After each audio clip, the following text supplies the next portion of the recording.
Oh, come in, sweet Kate. Want to learn a family recipe? When writer Spence Griffith and filmmaker Cosmos Kiindarious set out to produce their latest short film, Family Recipes, they ran into a bit of a problem. How would they scare an audience that has literally seen it all? Well, for those lucky enough to catch the film at the 2009 Estes Park Film Festival, scaring them was certainly not a challenge. Cosmos himself is no stranger to the Estes Park Film Festival. In 2008, he won the Best Short Film Award for his film, The Quickie. While in town to promote Family Recipes at the 2009 festival, Cosmos sat down with the 7522 Network's own Jenny Blaue and shared his extensive knowledge of filmmaking and the film industry in general. Tell us in your own words a little bit about your film and the concept behind it. Family Recipes is about a young girl who wants to be a chef like her father.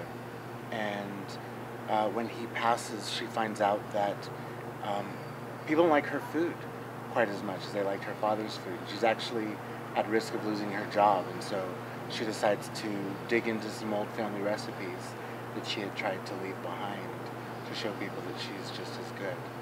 All right. And very interesting film, a lot of tension in the film. Good. How would you say that your concept of the whole suspense, thriller, horror movie is different from the traditional concept? Or would you For me, say what I know is that what's going to happen with a film, especially with audiences as savvy as they are today, and they know what's going to happen, is you have to suspend it for as long as possible.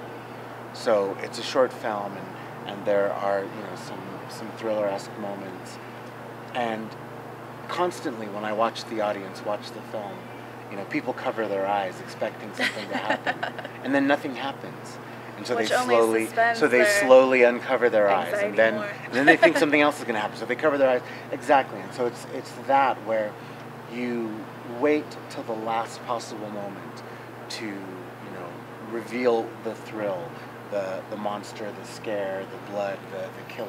Right. You wait till the last climax. possible moment, and it allows that tension to build in the audience's mind, which makes it much more of a psychological thriller Definitely than going and watching a slasher movie where it's, how much blood can I get on the screen? Right. My favorite part of filmmaking is watching my film with an audience. Okay.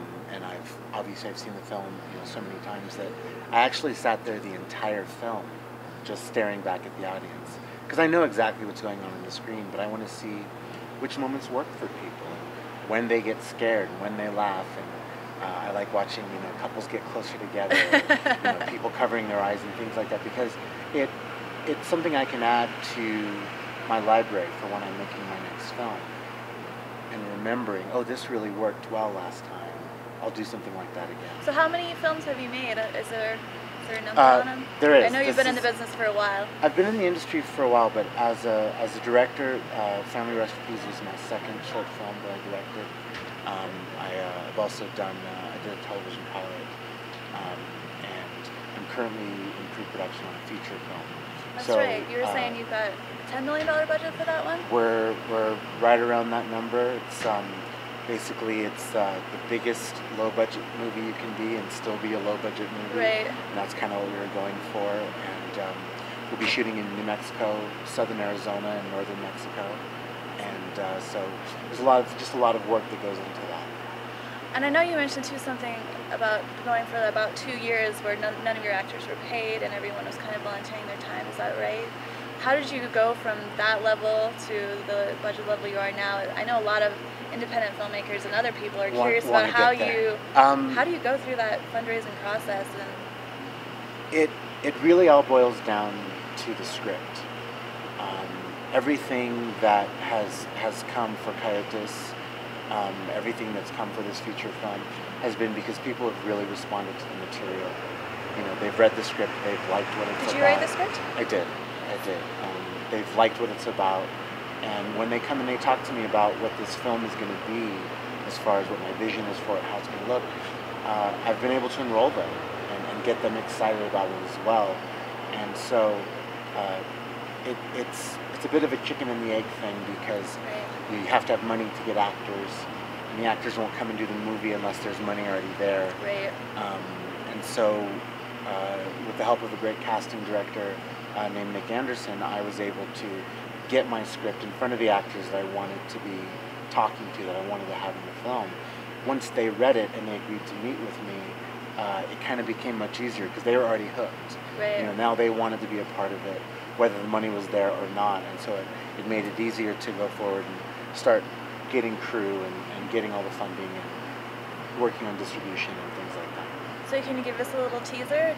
Coyotes, is that? Coyotes is what it's called, exactly. It's just spelled like coyotes. It's about a Mexican-American Border Patrol agent who finds that illegal immigrants are being shot as they come across the border from Mexico into Arizona. And so he starts investigating that, and he finds out that the men who have instigated this, he starts getting really close to them, and they kidnap him and leave him for dead south of the border, where he ends up being rescued by some coyotes, who are the people that cross illegal immigrants. And he has an opportunity to see the illegal immigration issue from the Mexican side, and ultimately he actually becomes a coyote. Wow. A role reversal there? Yeah. Is it inspired by a true story? Or someone, or anything in particular from your life? Not from my life personally. I know that there are a lot of atrocities that happen along the border, and that a lot of them, you know, kind of go unchronicled. And the biggest thing for me about this film was, my hope is that when people leave the theater, they may want to build a 100-foot wall all around the United States, or they may want to just knock it all down and just let everybody come and go as they want. My hope, though, is that they're no longer on the fence. Right. That they make a decision one way or the other, that they start looking into it, because it's just something that I feel, if continued to go unchecked, it could turn into something very serious and very terrible for our country and for Mexico.